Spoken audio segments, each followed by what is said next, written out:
The rock ने कल the PAT McAfee show पर एक इंटरव्यू दिया। उन्होंने कई मुद्दों पर चर्चा की जिसमें कई हैरान करने वाले खुलासे हुए। सच में द रॉक बाहर से एक अलग ही इंसान है। उन्होंने रोमन रेंस के बारे में कहा कि रोमन रेंस इनक्रेडिबल शेप में है और हर साल वो इसे और लेवल अप कर रहा है। फैंस उसे पार्ट टाइमर कहते हैं जो रियलिटी में उसके अंदर की आग को और बढ़ावा दे रहे हैं। और सच है कि ये कंपनी अभी भी उसके कंधों पर ही टिकी है।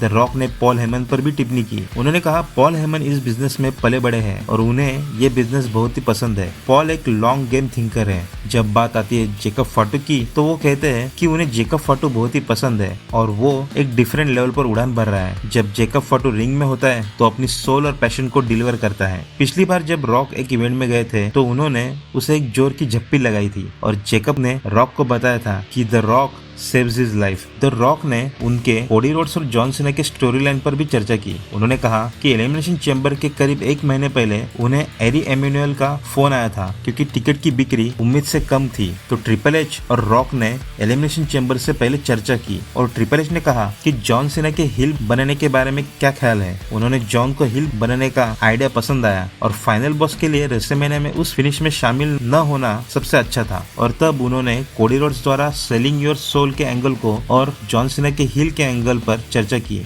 उन्होंने कहा कि हम रेसलमेनिया में फाइनल बॉस को शामिल कर सकते थे लेकिन फिर हम कहा जाते जब स्पॉटलाइट जॉन सीना पर ही होनी चाहिए तो उस फिनिश में क्यों शामिल होना चाहिए। जॉन सीना का 17 टाइम और हिल चैंपियन बनना एक एंकरिंग स्टोरी लाइन है। द रॉक ने कहा कि एलिमिनेशन चैम्बर के बाद उन्होंने कोडी रोड्स और जॉन सीना को फोन लगाया था और कहा कि उन्हें लगता है कि फाइनल बॉस का काम पूरा हो गया है और अगर उन्हें उनकी जरूरत है तो वो मौजूद है लेकिन वो इस स्टोरी लाइन में इंटरफेयर नहीं करना चाहते। द रॉक ने तो ऑफिशियली जॉन सीना को ही गोट बताया। द रॉक ने कहा कि कोडी रोड्स में एक अमेजिंग हिल कैरेक्टर है और वो उस कैरेक्टर को बाहर निकालना पसंद करेंगे। तो समझे, द रॉक ने कोडी रोड्स के हिल कैरेक्टर को टीज किया है और हमें जल्द ही हिल कोडी देखने मिलेंगे। मैं तो कहता हूँ कि इस एरा को WWE का हिल एरा कहना चाहिए जहाँ मुश्किल से हाथों की उंगलियां जितने फेस कैरेक्टर है जिसमें आते हैं रोमन रेंस, CM पंक, रैंडी ऑर्टन, LA नाइट और जे उसो एक्सेट्रा एक्सेट्रा और बाकी कैरेक्टर्स तो हिल कैरेक्टर्स हैं। तो आपकी क्या राय है वो कमेंट्स करें। तो आज के लिए बस इतना ही।